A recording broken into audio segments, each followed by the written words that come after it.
All right, we're going live.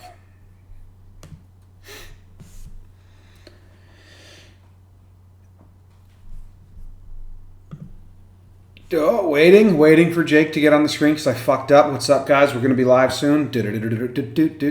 And on my end, we are Jake. Where are you at? Where are you at? Where are you at? Where are you at? Yeah, I know you're there. There you are.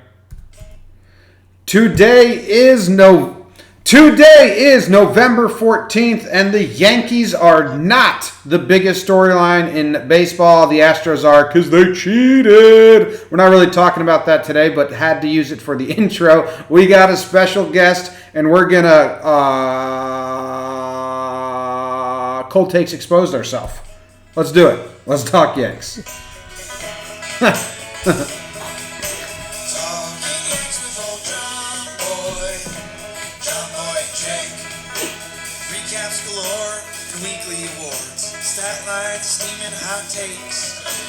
Your Yankees news for these two fine dudes. It's time for Talking Yanks. Talking Yanks with old John Boy and Jake. Talking Yanks with old John Boy and Jake.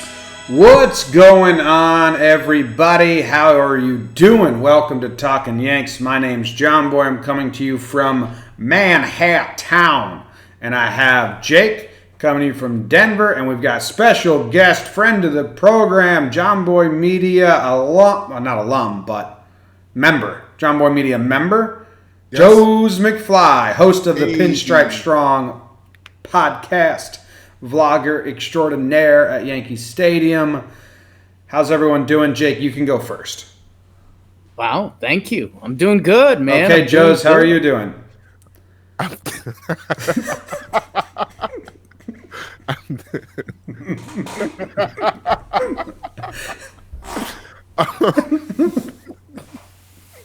I'm doing better than Jake right now. Wow, it's going to be like that. That's fine. Better than the Astros, right? Astros fan. That's fine. It's tough. So what we wanted to do here today, Jake, how are you doing? Tell us where you're at. I'm great, man. I'm excited, and I actually had a really nice, poignant thing I prepared to say, but now I don't think either of you guys deserve it. So how about that? You prepared something? I was going to say, you mentioned we're going to old take expose ourselves. I'm going to old Jake expose myself per usual. But we did our over-under episode in January, early January, which we've been doing annually now. We've got 2 of them. And I was going to say I was excited to do this because it was kind of funny that in this January episode, you can tell a little bit that, us 3 aren't as close as we are now. So I was going to say that's pretty cool. But now, go fuck yourself. So we proved it. Yeah. We proved how close we are in the beginning of the show. So we did it for you. Retweet, go fuck yourself. So the plan here is, I think it's the 3rd year in a row that in the off season, Joez has come on and we do over-unders for the next season. I don't think we're going to do that yet, but we're just going to take a look back at what we thought about this 2019 season, have some fun. It's still light. There's not much Yankees news, right? I saw there's some baseball news, but there's not much Yankees news, right? No, Cashman is sleeping outside of Yankee Stadium. You have him saying he's interested in everybody under the sun and basically saying everything but saying nothing. That is Cashman. Yeah, that's basically it. The baseball world kind of interesting. Jake Odorizzi opted in, or he took the qualifying offer, 1 year, 17.9, which he had a pretty nice season by a lot of measures. So that's kind of surprising. Jose Abreu took the qualifying offer. So that with Jose Abreu makes me think that either agents are scared from last year or just all the word on the street is people aren't shelling it out this free agency. So take that for what it's worth. Well, maybe Jake Odorizzi loves Minnesota. Oh, yeah. or Jake Odorizzi knew nobody was going to pay him if they had to give up a first-round pick. You get the Keuchel treatment. actually offer. He probably would rather not get offered the qualifying offer, right? Yeah, that's it's a really interesting thing of the Didi conversation, which we talked about a lot. But like, Didi would have definitely. I think Didi definitely would have accepted the qualifying offer because if he had that pick attached, I No, don't think yeah. he gets like a real contract. So I don't know. Baseball is going to get rid of that with the next CBA. I don't know what it looks like, but yeah, gotta go. Yeah. And as Joe said, Cashman is sleeping outside Yankee Stadium today in an effort to fix homelessness, I think. Yeah, he does it every year. Isn't he supposed to also like rappel off a building or something like that? He does that later on in the year. Okay. Cash is kind of weird. Yeah, he does. He does stuff like this. I feel like I don't know if he gets bored. Is the assistant GM the one taking all the calls? Like, what's going on? I don't know. Yo, I heard through my various people that are reaching out to me, and I only share things with you, or I'll let you know the level of which the audience here. You guys, we have a nice relationship. I'll let you know if I hear something and I think it's just hearsay, or I hear something from someone I respect and that's true. And what I heard that I'll share from a source is that Cashman has fucking been livid about this Astros situation for 2 years, but everyone was keeping it in house, and Cashman has been like at the forefront of anger. Wow. About You know what's funny? It's crazy you say that because he keeps taking the whole no comment, but it just feels like. And the judge comment what he said, he's like, "Wait, what?" And Yo, then, Judge never tweets. and Severino, what he said, and he was just like he put like the mad emoji under it, and I'm just like, yeah, the Yankees are pissed right now, and that they've been telling people, and now they, with Hinge, the way that he kind of made the Yankees seem like, oh, you guys are just making excuses for losing, for this whole whistling thing, when it's like, bro, like, how could you just sit there and just lie or just try to entertain it this way when you know damn well that you're cheating? He does it with a straight face.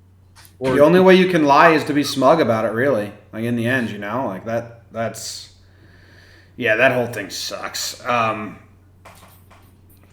glad it's not the Yankees. And you know what? They're doing a big investigation. Oh yeah, yes, it's all fun and games until you're to the mix. You're like, whoa, wait a minute, hold on.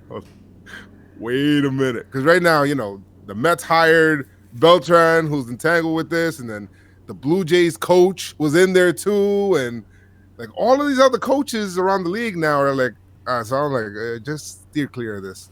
Yeah. So there hasn't been any other Yankees news though. Cashman gave all his quotes that honestly I didn't even read any. I saw that all his quotes were coming from the GM meetings, and I just straight skip them because they're all like pandering ear service, and they should be. I'm not like saying Cash gives bad quotes. He says the exact nothing that he has to say. Well, I'll send one thing back at you, John, because you were on this. Cashman all last year said they were never in on Machado and Bryce, and then at the end of it, he came out and he said, "I told you guys all fucking year I was never in on Machado and Bryce," and he has said that he's in on the pitcher. So, like, I agree with you. There is ear. I mean, if we're taking some context clues, could be something, could be nothing. The Jake Storielli story. Nice. Good take, Jake. Yes. I mean, I always try to like read in between the lines, but it's like, what can he really say? I think I forgot who said it, but they said that baseball was upset when last year he just came out and said, maybe he was just annoyed with getting all of the questions, where he said, we're not interested in Bryce Harper or Machado or whatever it is. Bryce Harper, sorry. And I think Boris made us think about it, and then because it kind of depresses the market a little bit if the Yankees say that they're 100% out of it. So, I don't know. Yeah. I think that's basically what's going on. So, yeah, a lot of stuff. All right.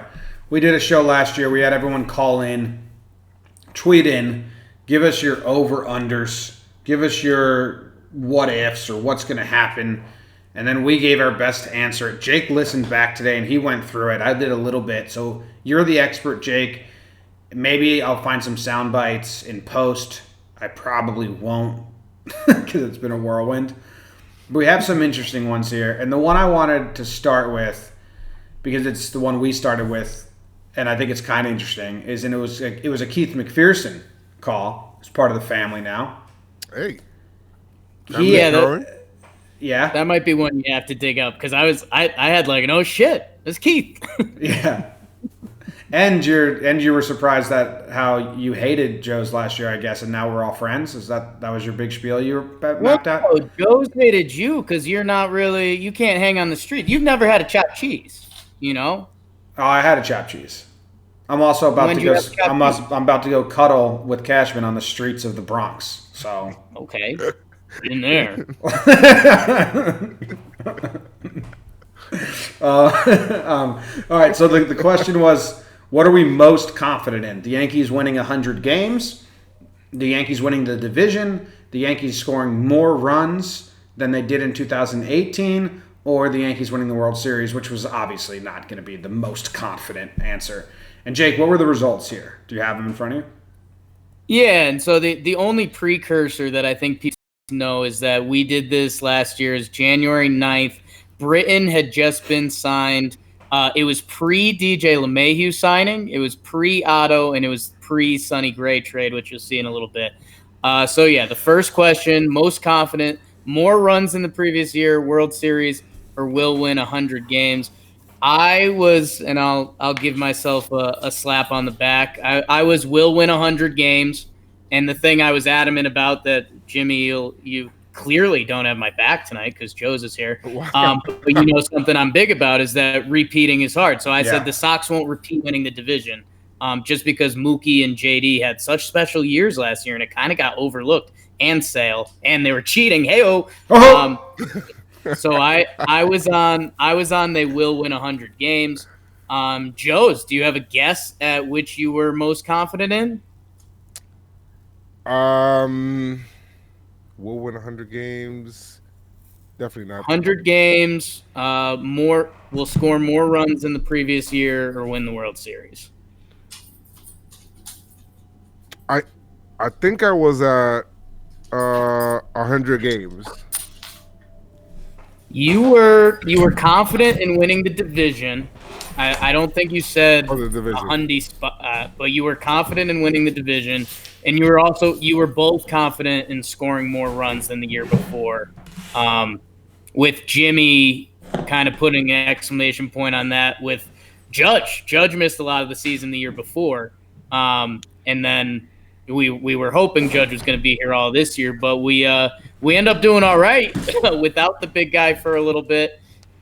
Juice Ball didn't hurt too, and that LeMahieu guy turned out to be pretty special. And Gio.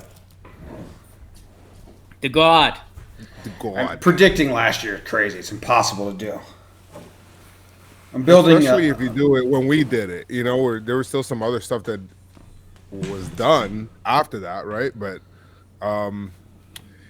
yeah, imagine people went like all Astros mattress guy on our predictions, like out there, like they just don't they stop like unfollowing, they probably unsubscribe to the podcast and a whole bunch of stuff that we said over and under with, and yeah, we're 100% confident on this, man. I really think that, and they went on certain things.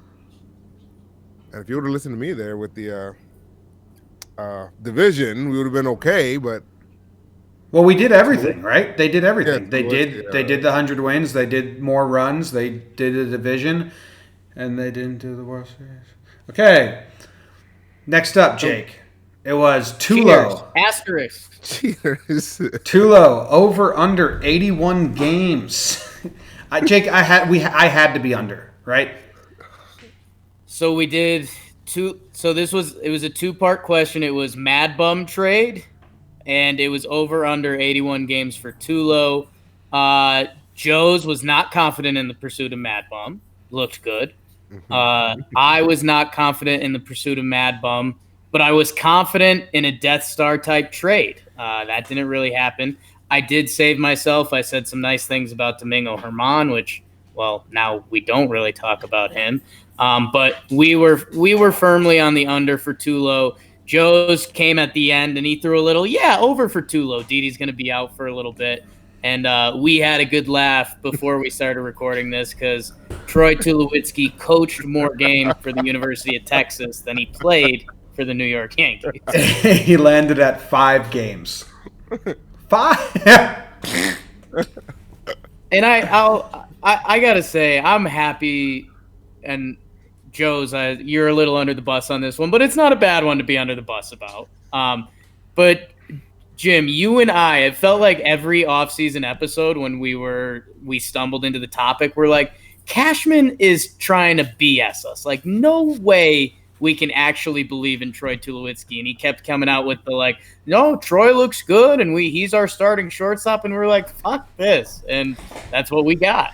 Well, even in our like PPPs, our spring training mini preview episode, when we did the Troy Tulowitzki one, Jake, you and I were like, okay, how does this make sense? What's like the upside? And then we were like, this doesn't make fucking sense, and he's going to get injured. So we were all over that one. We'll be wrong about a lot, but we had that one. Joe, you were being optimistic.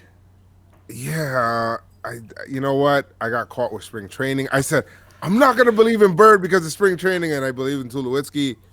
And they're like the same kind of fragile bone player, so I don't even know what the hell I was thinking there. I wanted him to succeed, of course, but he succeeded. He's a good coach, I guess. They like him. He's a good coach. Yeah, congrats, Troy. All right, the next one was someone called in and said, well, we have 5 players with 20-plus home runs. And I believe in 2018 we had 6 with 20-plus. Now, we did not know about the juiced ball error. How many guys did the Yankees have with 20-plus home runs this year? I mean, fucking Ford almost had 20. No, he had like 15. Tulowitzki, Bird, Romine. Do you guys want to guess? I'm on Baseball Reference right now. How many guys had more than 20 home runs on the Yankees? Gary and Judge. Uh-huh. Glaber. Yep. DJ. Yes. Wait, Gardner. Does Encarnacion count? Gardner had it. What'd you say, Joez? Does Encarnacion count? How many did he have as a Yankee? He had 13 as a Yankee. I'm not counting him. Right, Gio had 21. And there's one more. Shit. Talkman. Not Talk Daddy. He had 13 as well.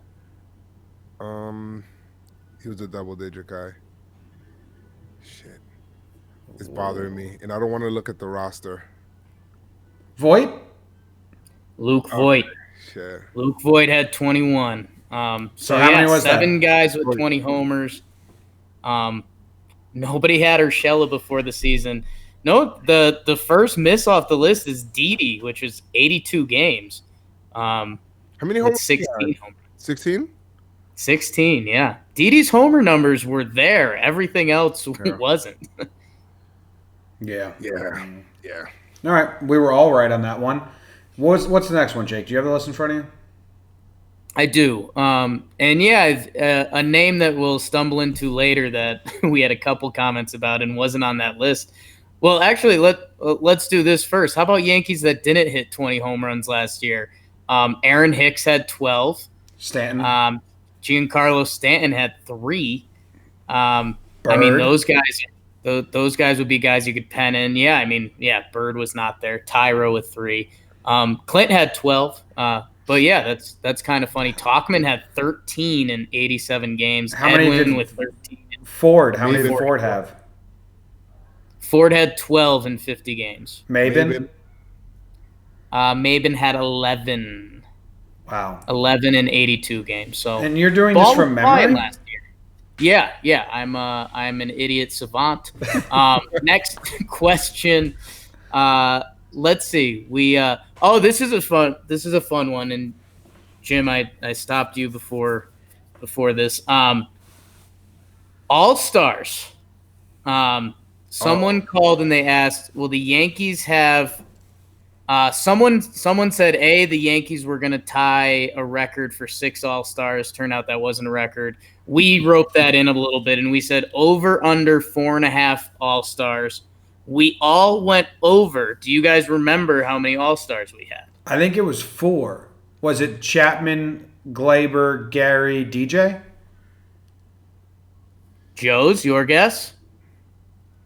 It was Chapman, Glaber, Gary. DJ, right? Yeah, DJ was there. I feel like there's one missing. Do we have a starter? No, Think there's about it. one more. Last out of the game. Well, no, this guy wasn't the last out of the game. What? He was the winner. Is he a starting pitcher? You might see him on Tuesday. Tanaka, right? I like that guy.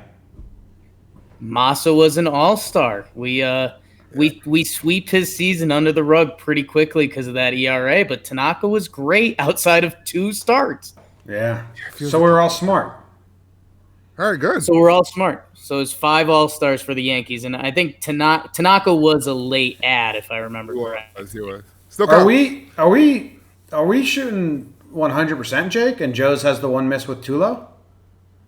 Yeah, that's why we invited Joe's.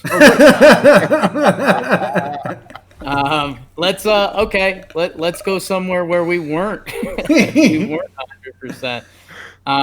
Okay, so this was a fun one. So I mentioned this happened before LeMahieu and the Sonny Gray trade. So the question asked was over under 1 game for Sonny Gray, Miguel Andujar, because there was a lot of Andujar trade rumors if we signed Machado, and the other guy was Machado. So over under 1 game, Sonny, Andujar, Machado. I said no to Sonny, I said no to Do, and I said yes to Machado. So I was all over that. As you both know, I was pretty sucked into the mania. Wait, you thought Andujar wasn't going to play a game? I thought they were going to sign Machado and trade Andujar. I thought his value was high, and I thought they were going to have Machado play third. I got roped in, man. You were pretty big. And on if you Machado. remember, and we talked about it on the episode a little bit, this was right around the time those Machado rumors came out that he was like signing with the Yankees. Do you guys remember that? Dan. Well, I don't even remember his name. Dan Clark. Dan Clark, yes. There was Dan Clark, and there was something that happened after that was like semi-official, and it was like it felt like it was going to happen. I got roped in. Nightingale, who said the Yankees are enamored with Manny Machado. Yeah. Well, I remember him saying that. Whatever that means. Jake's a big old dummy. I'm so proud of him. Oh, soundboard is working. That was just my dog. Oh, okay. Well, Noodle takes offense to that. Joe's, you said no to Machado and no to Sonny. I didn't have an Andujar answer, but we'll give you the round. Wow, hell of a job, Joe. John Boy, you said no to Machado. You said yes to Andujar. You said yes to Sonny. You were getting nervous that we hadn't moved him yet, and that Cashman was kind of being all talk. Interesting. This was after Cashman came. No, because Cashman had come out right away and said, like, we got to move on. And that's why you were timid about it, because Cashman's end of year press conference. He basically said we're trading Sonny Gray, and then it was like 2 months later he hadn't moved him, and he had another press conference where he said something like, "Well, we'll trade him if we get the right offer," and it was like, "Oh boy." I thought he was hedging his bets. Yeah. So, all right. Good job by Joe. Bad job by Jake. Average job by me. Sonny Gray had a really good year. Does that suck? Do we not talk about that much? I feel like no. Jim, I think you need to take a little bit more of a loss with Sonny Gray there. I mean, that's wow. Yeah, I mean, the GM did come out and tell me he was being traded. The man who says nothing in the offseason said that. So I called his bluff, that motherfucker. That guy's sleeping on the streets tonight. Yeah. Well, you'll have to talk to him a little later about it. All right, that was a fun one. I think Sonny Gray wouldn't have had a good year. I really do think it was the bright lights of Yankee Stadium and not any pitch mixology or sequencing, or I think it was all headspace. Well, that pitch mixology thing, it was what was in his head though. So I think At least that's what he kept mentioning. So I think he's using that as a scapegoat. yeah. It's the definition of, Jim. You were talking about me knowing the homers off my head when I obviously did. You know what's a number I do remember? Sonny Gray had a road ERA of 3.14 that year with the Yankees. You are an idiot, Savant. At home, he had an ERA in the sixes. Like, he couldn't handle Yankee Stadium, and like, give me one of the analytics geeks that tells me it doesn't work like that, because it does. It just does. What was J.A. Happ's ERA in this after he got traded to the Yankees in 2017? 2.7 or 2.69. True. Yeah, Jake just remembered that number. He would just drop it like every pod. Stats. Yankee stats, baby. He's having private meetings with Katie Sharp. Yeah. How Katie tutors me every Tuesday, Thursday. right after the UConn game, so. Oh, don't, Joez, don't. Tough loss to St. Joe's the other day.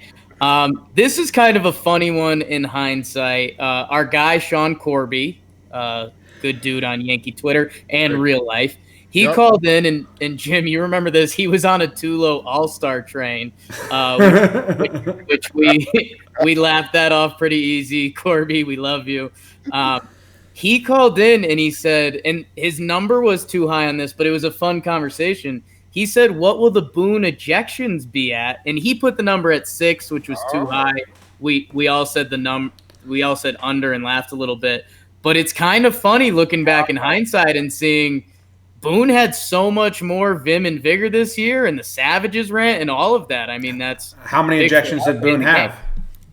I'll let you guys guess. I did not look this up. I think he had 4. I think the Savages one has to count for 3. Yeah, that's a good call. I think Corby came out on top with this one right now. I don't think it was 6, right? But I think if we're counting it as 3, it's pretty big. On September 21st, Boone was ejected for the 5th time this season. 5 times. So yeah, it was close. Wow. Yeah. He was ejected May 1st.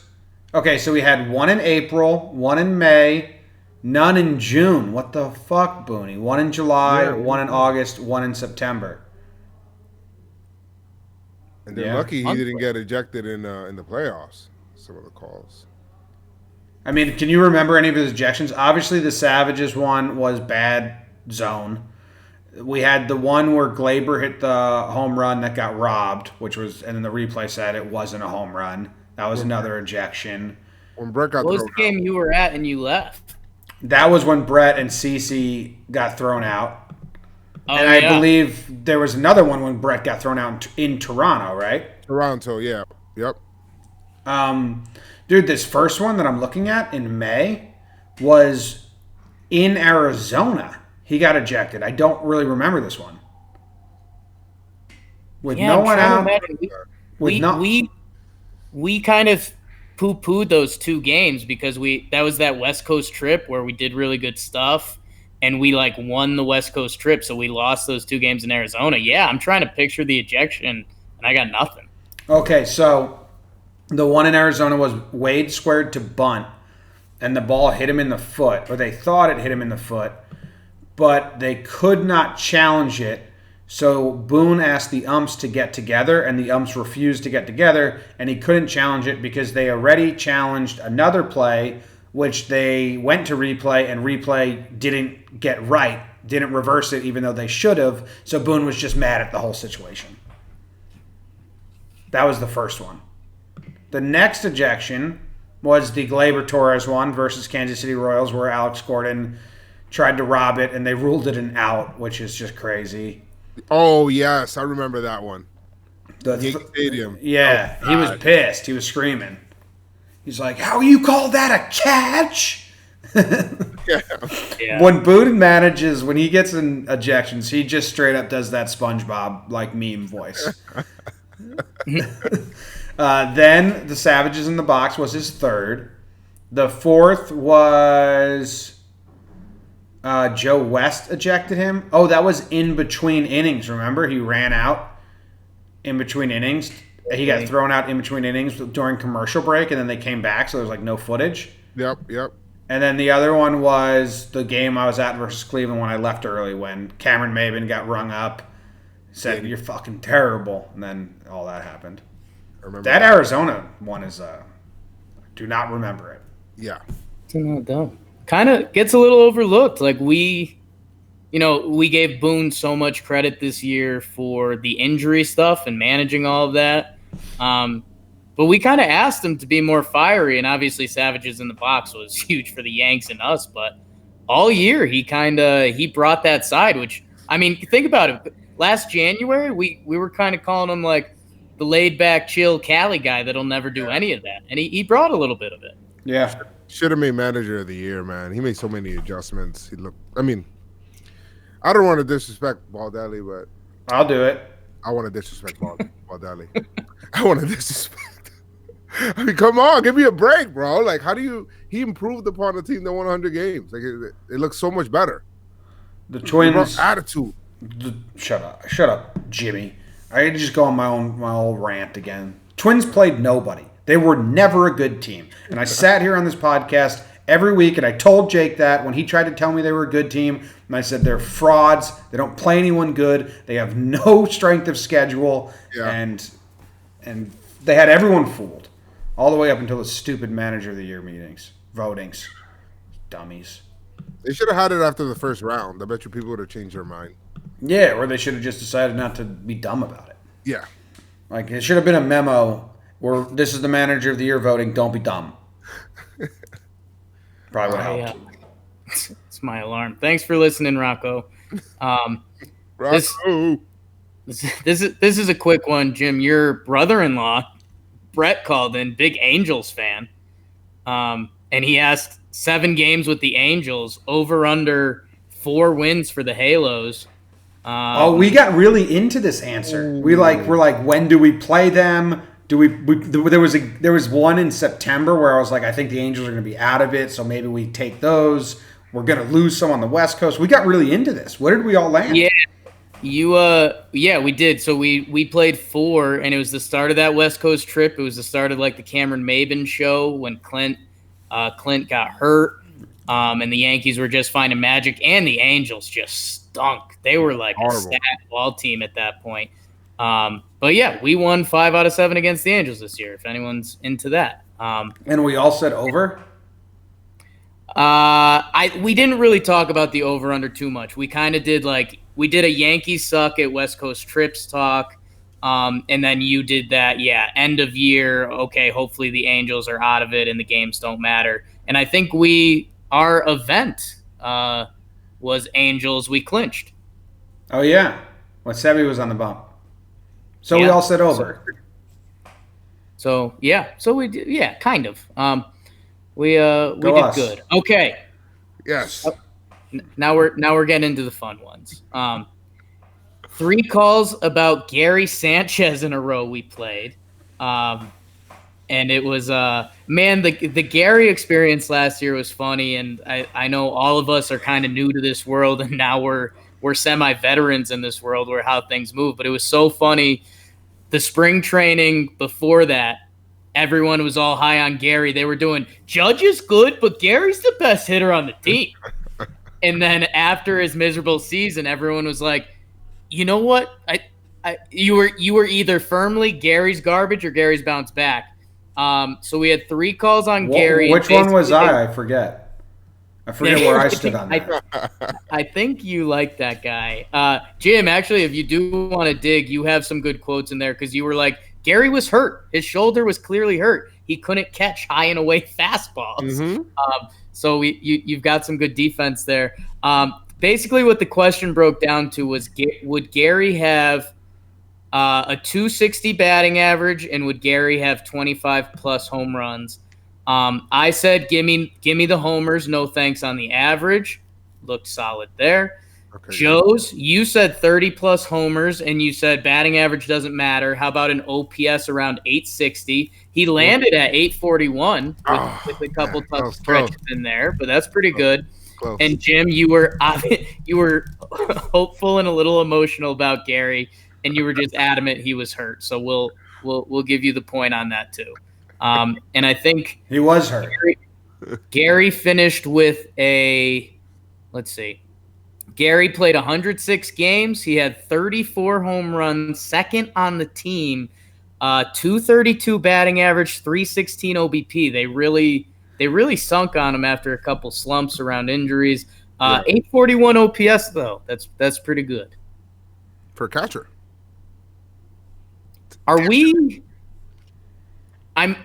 Do we expect more from Gary last year? Are we kind of expecting the same and hoping for more?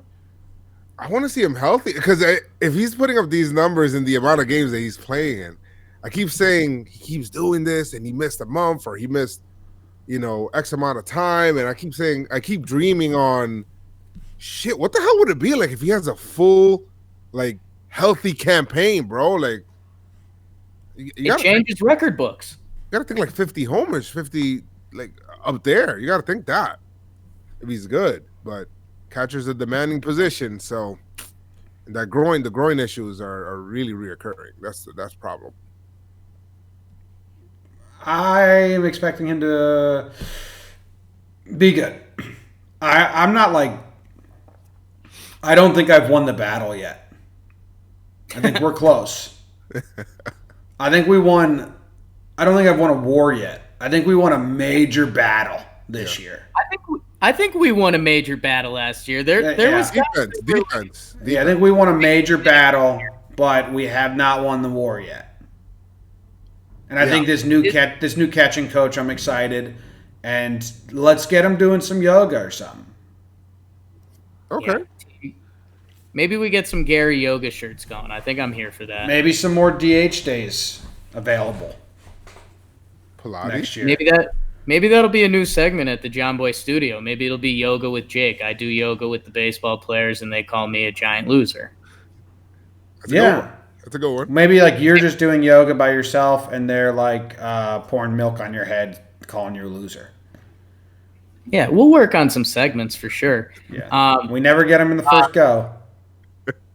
The next call, I mentioned this to Joez before. This was a trap call. So we had a bunch of Sevy calls because he was a hot topic. If you remembered, he had a great first half, and then he was terrible, and then he was kind of in the middle, but it was very scary.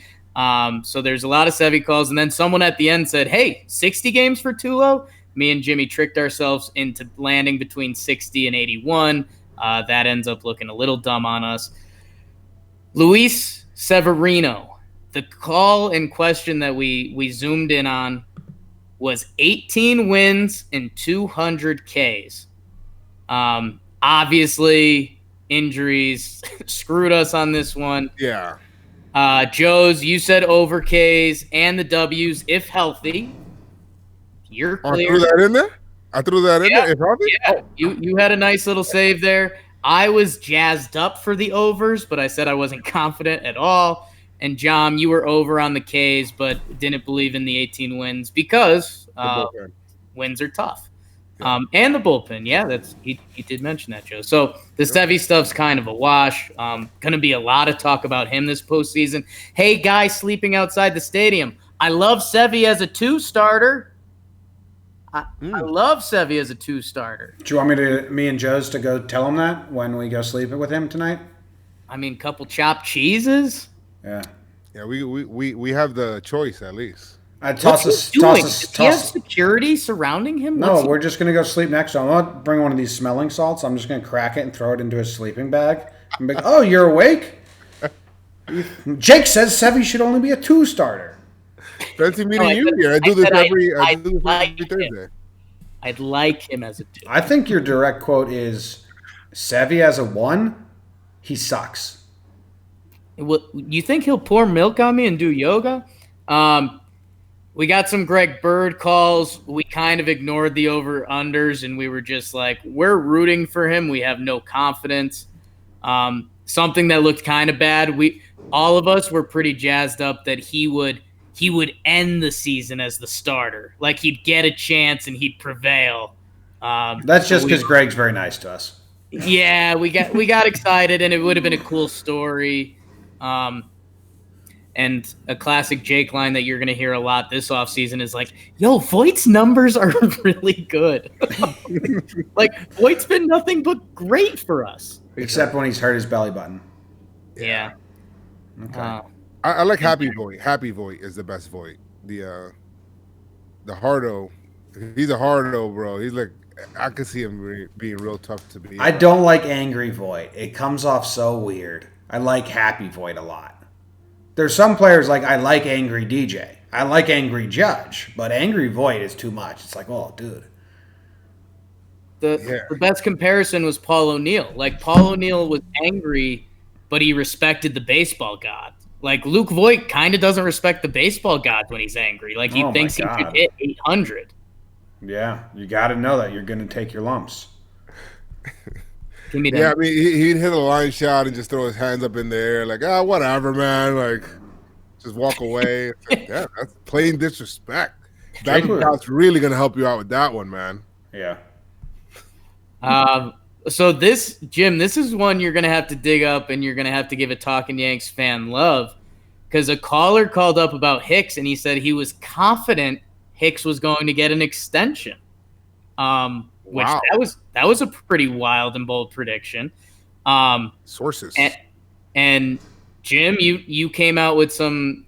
You said, they said he's the second best center fielder in the AL and he's going to get an extension.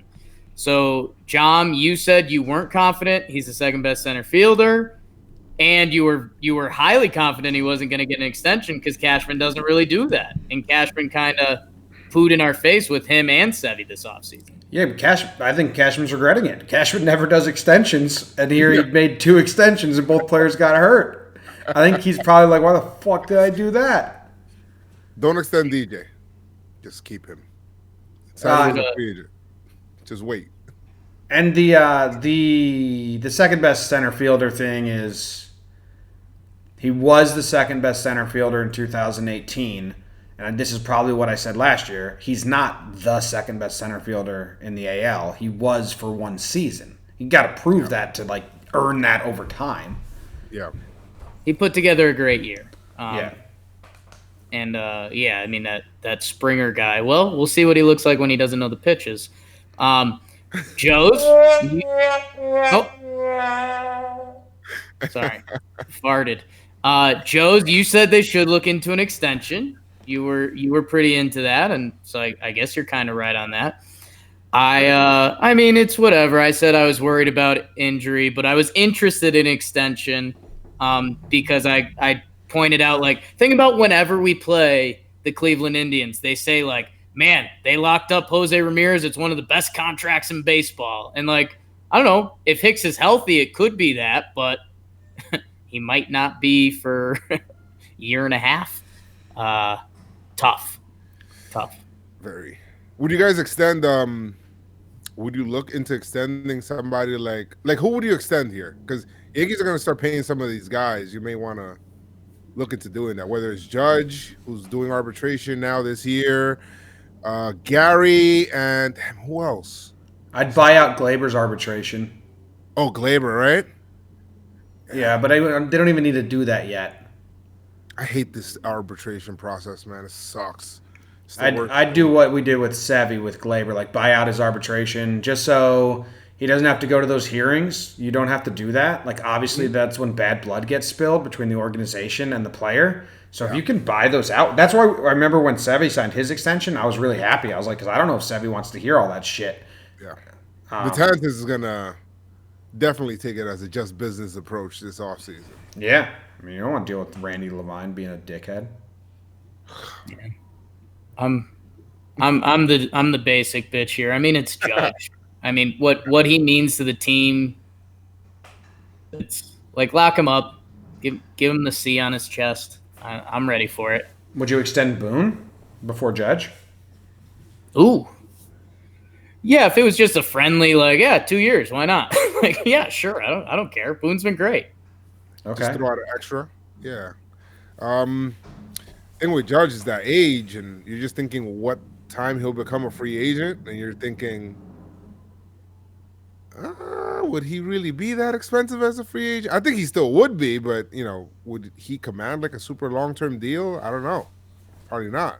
No, that's the shitty part about the arbitration that we're in right now. It's like Judge came up as what, 26-year-old, so it's 7 years of control. So he'll be 33 when he becomes a free agent. And he's gonna be fucking. He'll be eligible to be a free agent in 2023. He's 27 now, so he'd be like 31. Going into so his that's- 32 year. So it's not. I still. As a tall guy, really tall guy, and knees, playing the outfield, diving all the time, and Yeah. I don't know. Yeah, I think if you're the Yankees and you could find a way to sign him to at least 32, 33, but if you're Aaron Judge, like, I don't know. Like at 33, what are you going to look like? And if you're still really good at 31, you could get a massive payday. So I don't know. That's a little game of chicken that's going on in the Yankees org right now. Yeah, whenever we talk about this, and we've done it a lot, but maybe we have some new listeners that haven't heard this, I always just want to bring up Luke Voit and how the system doesn't favor players of his ilk at all. Luke Voit can be the starting first baseman for the next 6 years for the Yankees and cannot make the money that a guy who's the starting first baseman for 6 years of the Yankees should make. Because he broke into the league at 29 years old, so 7 years, so he's not going to be a free agent until he's like 36 if he makes it that long in this league. But if he does make it this long in that league, he won't be a free agent until 36. Basically, he's not going to get signed. He'll get like a minor league contract to show up somewhere if he wants to still play at 36. So this system is just fucked. Yeah, unless you're like the luckiest player in all of baseball, like A-Rod, where he gets two $300 million contract. Like, who does that? How are you perfectly timed to the point where you're still young enough to get a second big-time payday? Much less a first, right? But Yeah, breaking in at 18 has its perks. yeah. Shit. Yeah, I know that feeling. You were like 27 when you lost your virginity? Whoa. My dude virginity, yeah. What? Hey, Mom. Hey, First time he sis. did it on a dude ranch. We then stumbled into What?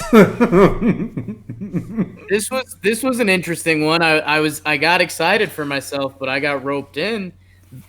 In good transition, the full Monty, Jordan Montgomery. Oof. The over-under was 6 starts for Monty. Me and Joez went over. Jim, you were kind of over / you didn't give an answer. Sounds like I said under. Wow. Go You me. didn't say under. The caller originally asked for 10 starts. You lowered it to 6 starts, and you're the biggest Monty lover in the world, so you were over. No, I said, it seems like I said under. So 1 point. You me. never said the word under, except when you lost your dude virginity. How many said starts did under. Monty get? 2? No, he had 1 start and then like a bulk appearance, I think. Yeah, 2 games, 4 innings. Pitchers and injuries, man. He had a setback as well, and then the Yanks he wasn't part of the plan, so they didn't need it. But, dude, what's Monty's? Is that weird in hindsight? Did they try to rush him because they knew they needed more help? I think that they wanted to just. I think it was important for. I think they understood that it was important for Monty's psyche to feel like, oh shit, I made it back this year, so that he can have a regular off season and say I'm ready to go, rather than an off season and saying I'm coming back from an injury. Now he has these innings under his belt, kind of thing. At least that's how I kind of took it. I was really excited when the Yankees did that. Me too, and I agree. And I don't know what role he's going to play moving forward because I think they have to get a pitcher, which I think moves Monty off the rotation. But as we saw, and as you see every year, you're going to need a lot of starting pitchers, so he'll get some time. And also the Herman question's still way up in the air. God. Have they said when we're going to get news on that or anything? No. They Cashman again said he said I have nothing on it yet. They haven't told me anything yet. If I remember correctly, on his Michael K show interview, he went through all the starters and he didn't mention Herman at all, like even the incident. So I don't know. I've been telling Yankee fans like he's out of sight until he's in sight, which might not be ever. Yeah. What does Monty start the season as? Our sixth starter? Unless someone gets hurt in spring training, which is likely, then he'll be the fifth starter. Okay. I was a little interested in hearing the new pitching coach kind of call out King already. He says that he's already interested in Michael King, and he was already on the 40-man roster last year, if you remember, to cover who was it that got hurt that they brought up? I don't remember. Batanzas, right? Was it Yeah, Batanzas? Yeah. So, I mean, the fact that he's kind of already thinking about him makes me think like, okay, maybe he'll have some kind of impact, but we'll see. But yeah, sixth starter for Monty. I mean, I think that's where you got to put him. Yeah, that would be ideal. And yeah, Joez, I don't know if you have anything to say about it. When we talked about the new pitching coach, we were saying that if you're Michael King, if you're Davy Garcia, if you're one of the young guys, you got to be stoked like that. Make that guy love you, and improve your fastball 1 mile per hour, and you could be pitching for the Yanks pretty quickly. Yeah, and Yankees. I mean, I think last year kind of sent the message to everybody in the organization, like, be ready. Like, you could be in single A, double A. You'd be like, you might be up here soon. Like, you never know. So with the pitching, the new pitching coach, I think everybody in the organization got switched out basically, right, on the pitching side. Yeah, besides the AAA coach. And I think I kind of have a feeling that the pitching coach is going to be kind of running all of the pitching coaches kind of thing. Like, yo, this is what I want everybody to focus on at every level. Wasn't that what he was supposed to be doing for Cleveland before he ended up coming back or coming to New York and just saying, I'm going to take this position that I declined over here? Yeah, he was like ahead of the whole program there.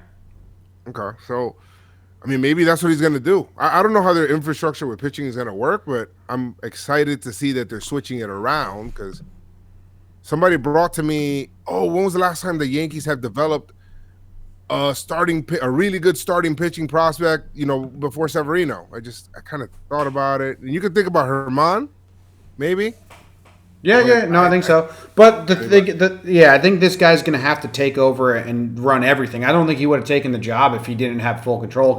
He turned down the Indians pitching coach job and then became the development pitcher or whatever. So, did you guys hear on R2C2 that CC kind of called Monty dumb again? Yeah, and then he kind of rephrased it like, he felt bad about it. But he's just dense. He's done that like 5 times. I mean, he's like, you got to get guys like Monty to understand. He's done that a couple times. Monty's just this country bumpkin. CC walked it back right away. I'm not saying Monty's dumb. I'm just using him as an example, like I said, like anybody, like me, explain things to me, and I'm like, all right. I know right now you're thinking I'm calling Monty dumb. Yeah, because you did. And Joe, this is a quick hitter. This isn't from last year, but he's the guy that if you're a Yankees fan, you're listening, you're saying he got left out. Are you a Johnny Lasagna guy? Do you like him as a starter one day? That was the fastest you've talked in your whole life. I'm out on him being a starter. I'm way out. Okay. I'm like all the way on the other side of him.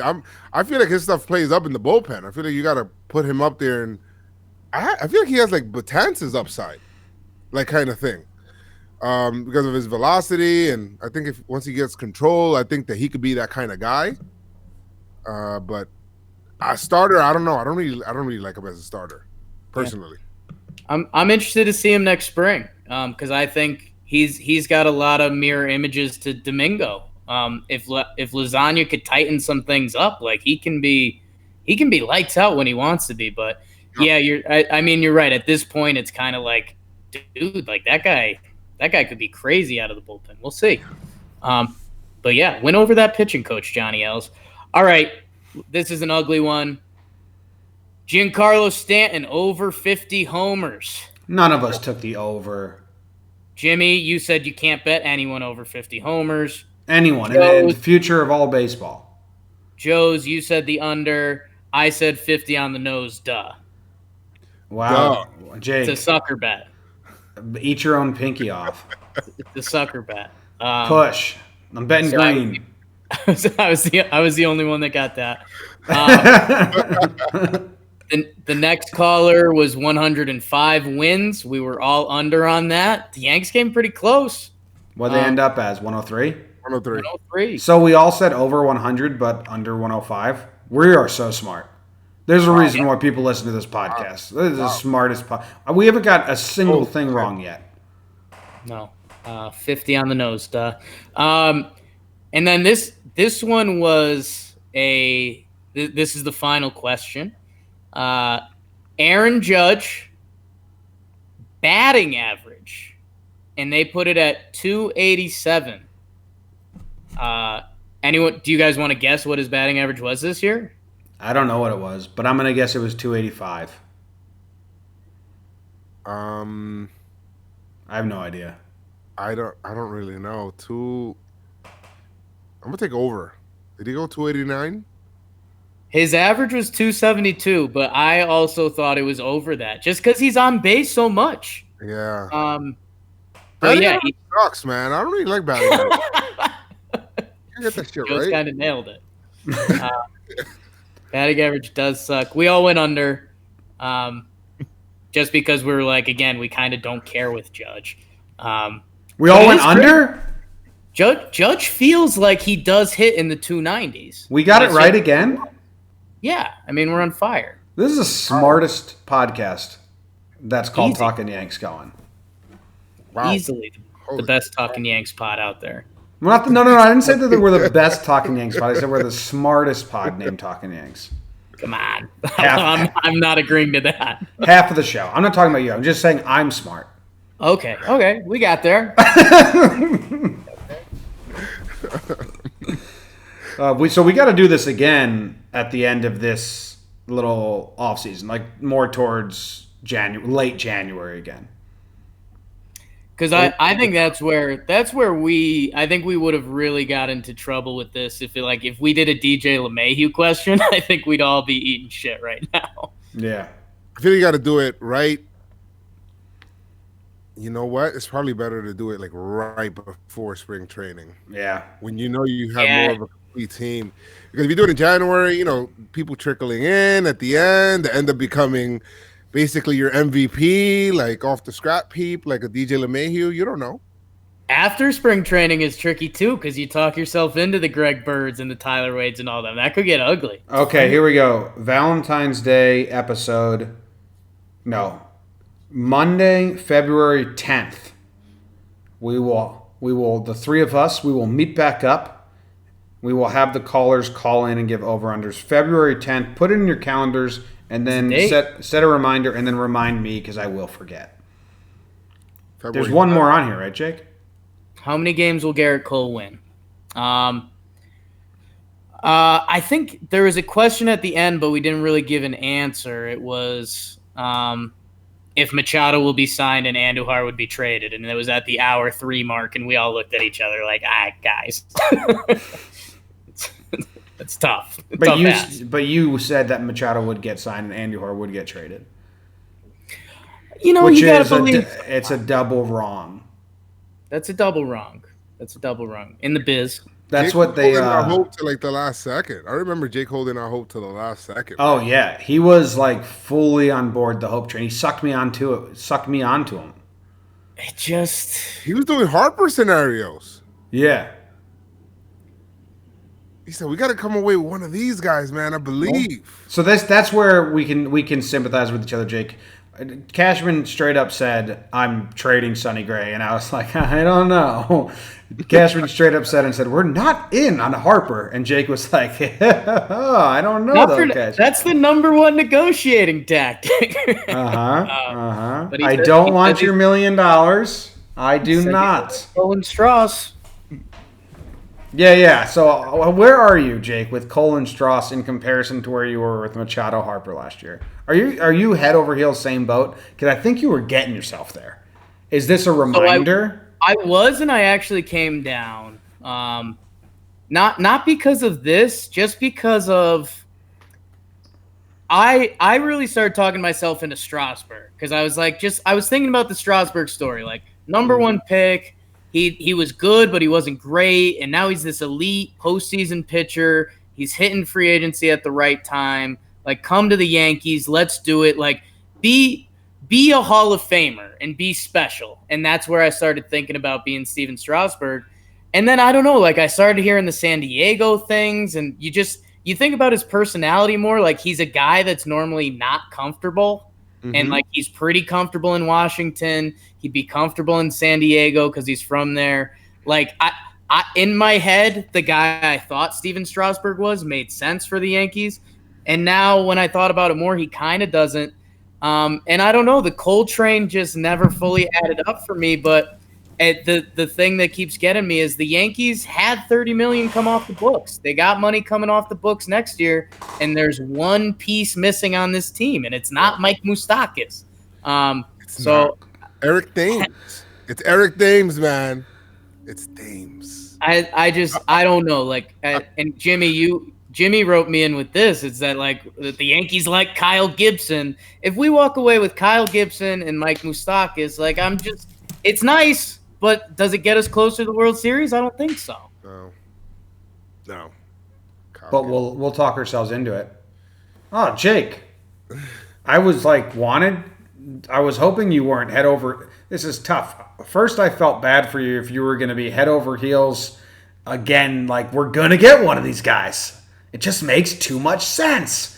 And I was going to be like, don't do it to yourself, Jake. But now you're so sad that now I kind of want you to have this hope again.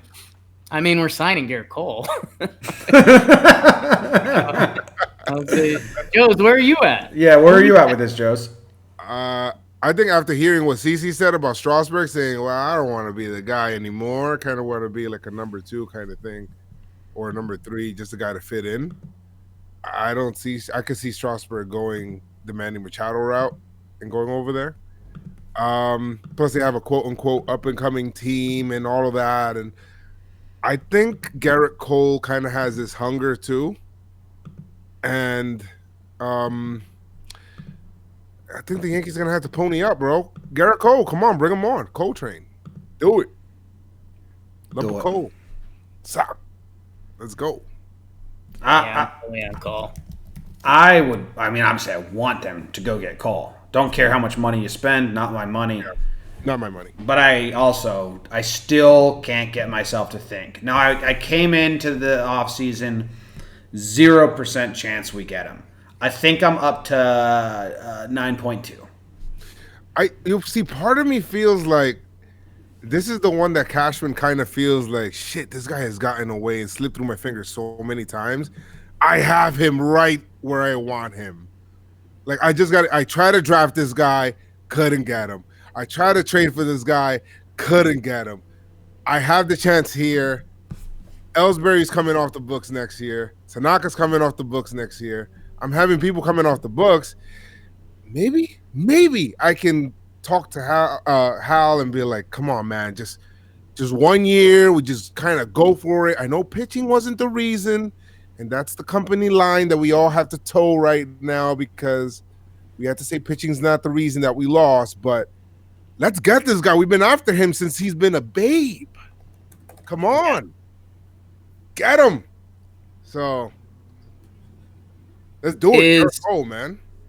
This year is going to be, I mean, is 2021 the year we're going to have to duck back under the salary cap? 3 years. So they got under for this year. So they went over this year. They got under for 2018. So they can over 19, over 20, over 21, and under for 22 or under for 21. I don't know. So they have a repeater. They have a repeater tax that they're going to be charged this year, but it's not that severe as like somebody that's they didn't hit the second threshold. That's the other thing. This Garrett Cole will put them over the second threshold, and then they have that repeater tax. So they'd be paying some money, but like I said, there's light at the end of the tunnel just because you know who's coming off of the I mean, Ellsbury's some good money, man. And there's Yeah. literally nothing, like no update of that man. Nothing. I don't even know if he exists. There was Yeah. one article. Insane. There was one Ellsbury article last year. His wife and their family did a special on their home in Arizona. So it was in like a Good Housekeeping magazine. That's not a joke. Well, there's also he came and had catch at spring training when the health inspector or whatever, the insurance man showed up. Yo, Jacoby, we need you to come play catch with Stump Merrill for a second, please. It's not. It's not a lie. The Yankees have $85 million coming off the books next year. 85 million? What the hell? Who's coming off? Yeah, what the hell is that about, 85. Jake? Explain yourself. It's Ellsbury. So I'm on sportstrack.com right now. Does Tanaka come off? Yes, he does. So I mean that's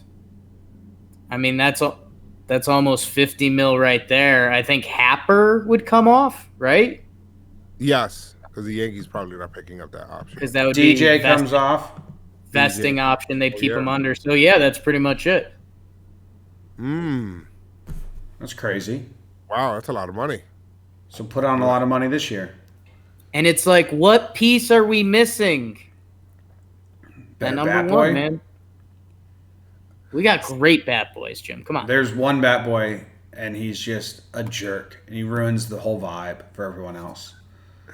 He's always handing Glaber his bat barrel side first, and Glaber's Yeah. I'm too young to, pick on you about this, but hand me my bat the right way, fuckface.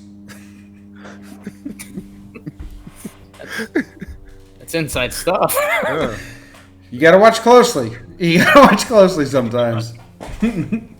All right, Joez, you got anything you want to get out before we end this? Oh, congratulations to Luis Severino on getting married to Rosmali. So congrats, and they're apparently she's pregnant.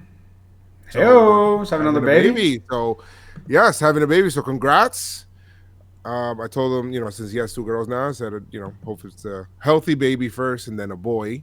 So I did say that because, for him, that's probably what's missing there. And follow Pinstripe Strong podcast. Yeah. And Follow Pinstripe Strong. the YouTube channel. So. And the vlog. Oh, yeah, and listen to, guys, if you guys haven't already, because you guys listen to this podcast, if you guys have not listened to Laughs from the Past, and that has nothing to do with me, but, well, it kind of does, right? But it has nothing to do with me, but if you want to just fucking laugh, it's just a dude named Abner, it's, or just some just funny-ass history tales. It's just, I just be rolling, man. When I'm in the car driving, I just love that. So I'll plug that. Yeah, appreciate you. All right, that ends this one. Jake, last thoughts? Good seeing you, Joez. Yeah. Call in with voicemails for next app, 908-845-5792, 908-845-5792. We'll see you later. Thanks. Go Yanks. Tell them, Grams. I don't got the Where's the music. sound? So wait, you had the. Yeah, I don't have that one on the soundboard because it comes in like so early that I'd have to like really know we're at the last 30 seconds, and I only know when we're at the last 10 seconds. You know what I mean? Because that little like under sound comes in like super early, so I don't even put it on here. You got to tell me when you're doing spring training, because I want to do that same time. Yeah, we gotta get through winter meetings, then we got a lot of plans. But we're still live with the patrons. If anyone has anything in the chat, Hey-o. we recorded episode 3 of Last from the Past today for next Tuesday. That shit is so funny, man. Having a double day. Oh, dude, Malcolm Forbes just reminded me the reason why I said they won't trade Sonny is because CeCe had that heart surgery. Oh, And we were that made like, you think about it. Yeah, we were like, well, who's our 5 then? Is Sonny our best option as a 5? and we were both kind of like there. Good memory. Oh Malcolm. yeah. Wow, faithful listener. Yeah, it's good. Wow, I remember that. I remember that. I forgot about the surgery. I remember you saying something like, "That's pretty serious. Like that's not like oh you're just getting your elbow cleaned out or something. That's heart surgery. Yeah, Just makes you think." But dude, want to know a game I love playing with myself? Like how easy it is to forget things. And we'll do this with the Patreon still listening. Like 2017 Yankees, we were all in it. We recorded after every series. You were vlogging, Joez. We were tweeting every game. How many players do you think, if I go through the roster of the 2017 Yankees, I'd be like, what, he? Him? You know what I mean? But that started games. started games.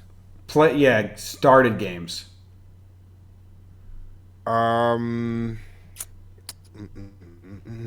2017. See now, it just feels like ages ago. Let me see. Right field, center field. Who got hurt that year? Gary got hurt that year. Yeah, And I can read you some names. Didi got hurt that year. He missed a month. I remember those guys. You missed a month early on. Who you got? All right, want to hear some weird names? Yeah, Mason Williams batted leadoff one game. I remember Mason Williams. I looked so stupid that year. Rob Refsnyder was playing in 2017. He feels like from a bygone era. Farm has come very far. Isn't that nuts? There's probably some other names. Sorry. Torreyes, obviously we would remember Torreyes if someone asked us. Starlin Castro, man. I feel like he's a forgotten guy, right? Yeah. I remember saying that when Starlin left on the Giancarlo thing, and I was like, he's just a blip. Like, it felt like he was our dude, like, going to be our second baseman for a while. And then I was like, 2 years is just a fucking blip. Yeah. And he is. He was at the wedding. Yeah. At the wedding. Let's see. If I just rank the ninth hitters, we'll find some weird fucking names here. Mason Joez, Williams. Guess how many games Starlin Castro played for the Marlins last year?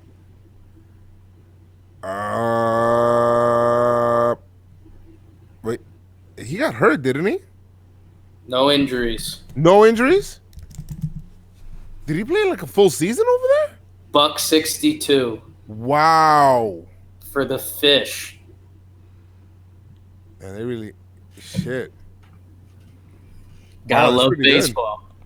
Pete Kozma started 4 games for the Yankees. Oh, hey. Cosma. Wow. Okay, that one's. Girardi wanted Glaber to break camp as like a 19-year-old, but they didn't want to for service time, and Girardi was mad that they didn't give him Glaber and they gave him Pete Kozma. Remember that?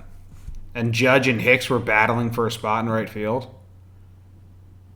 Imagine how much better Glaber would have been in 2018 if he would have came up in 2017. Yeah. And then 2019 Glaber. Yeah, he would have adjusted fine. Let's see if there's some random ass names. Garrett Coop, Choi. We remember those guys though. Probably remember those guys, right? Yeah, Choi. Yep. The pitchers are going to be even. Oh, that was a whole bunch of pitchers. 2017 Yankees. I don't know why, but I always have like this, like people talk about them like they won the World Series, and it almost feels like they did. Brian Mitchell started a game. Chad Green started a game. Caleb Smith started 2. There's not that many there. Relievers. Relievers that you definitely fucking don't remember. One is Ronald Herrera. Oof. Yeah, that's tough. You can't even picture him, right? Tough. Like, I wonder if I have tweets about Ronald Herrera because I was talking about him like in every game, you know? But I couldn't tell you who he is. Damn, Todd Frazier was on that team. I do. I have a tweet from June 15th, 2017. Quotes, "This shit's easy. Ronald Herrera." Damn, yo, I'm just thinking like Todd Frazier. It almost feels like such a long time ago that Todd Frazier was a Yankee. Dude, yeah. Seasons are long. Tyler Webb, pitched 6 innings. Remember, we had like 5 Tylers on the team. It was like Tyler Webb, Tyler Clippard, Tyler Wade. There's a bunch of other Tylers. Tommy Lane. Tommy Lane. And Brian Mitchell. What do you guys think about Tyler Wade this year coming up? Dude, that motherfucker is going to get us all excited in spring again.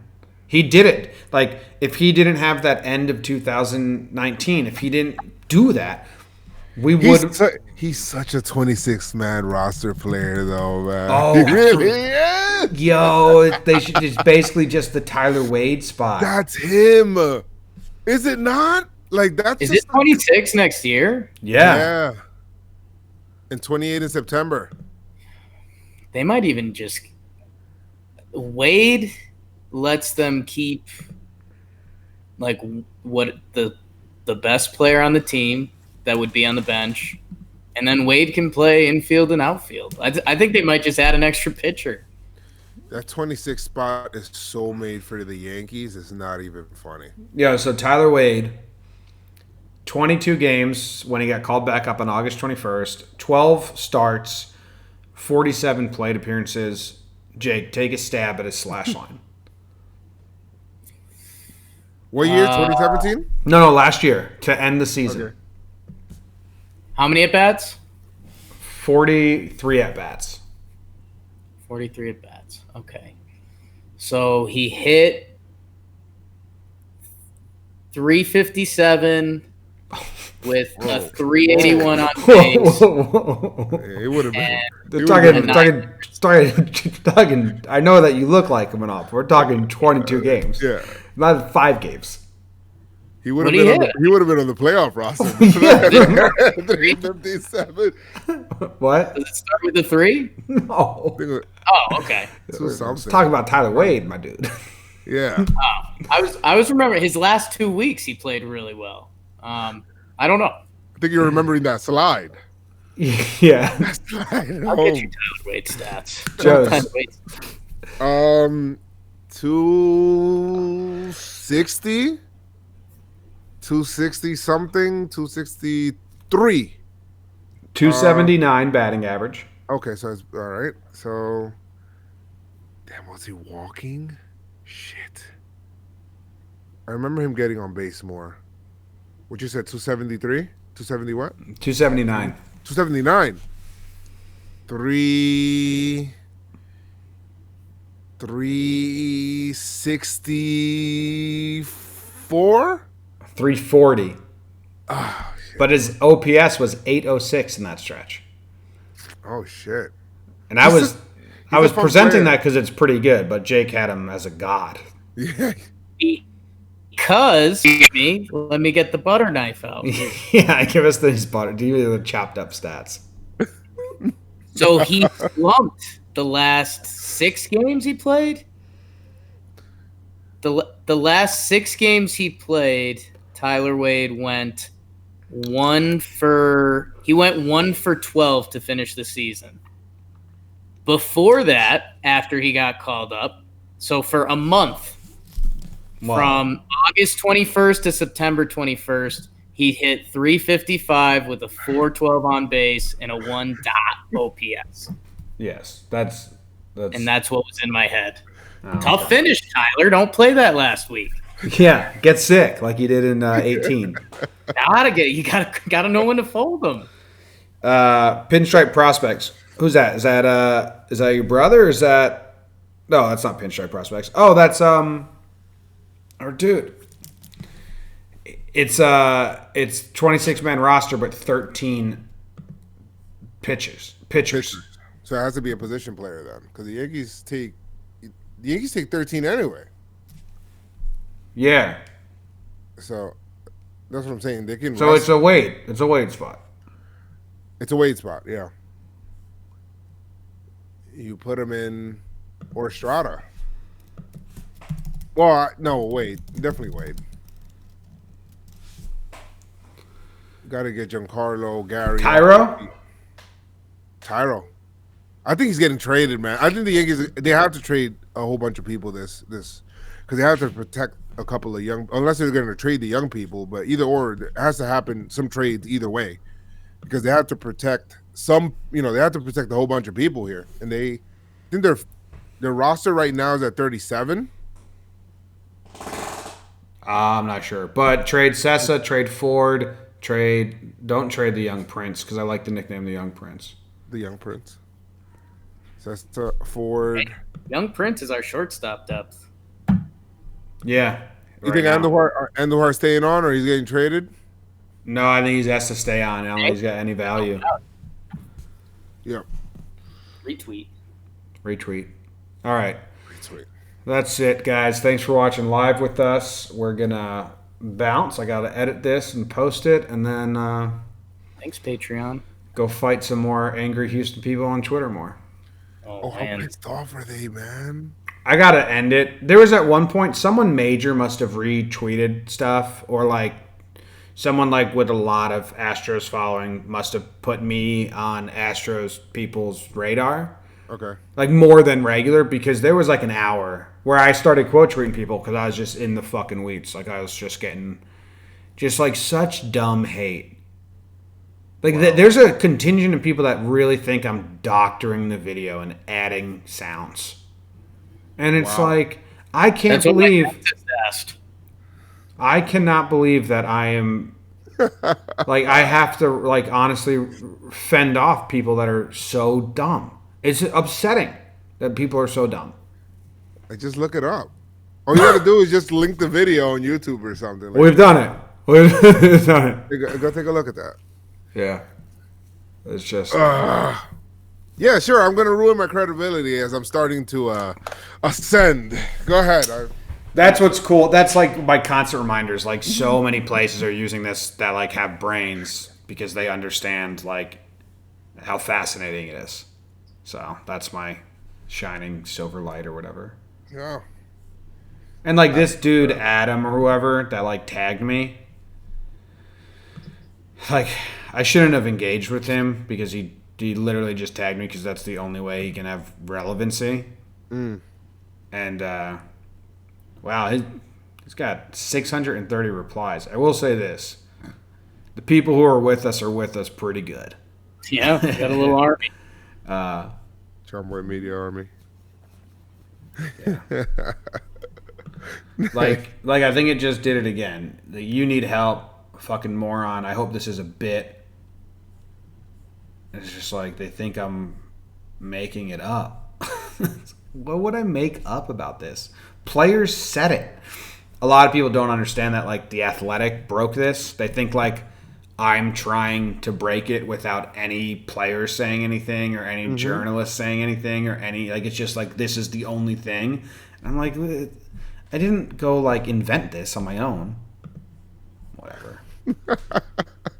I need if I could like disable the quote tweet button, I think I would. You has nobody. Oh, you could, but I don't know if you want to do that. No, I don't want to allow myself to do it. Oh, okay. I can be quote tweeted. I just don't want to be given the ability to quote tweet people because all I do is like be mean to them. Oh, and they both left the chat, and we'll just end the stream then. See ya.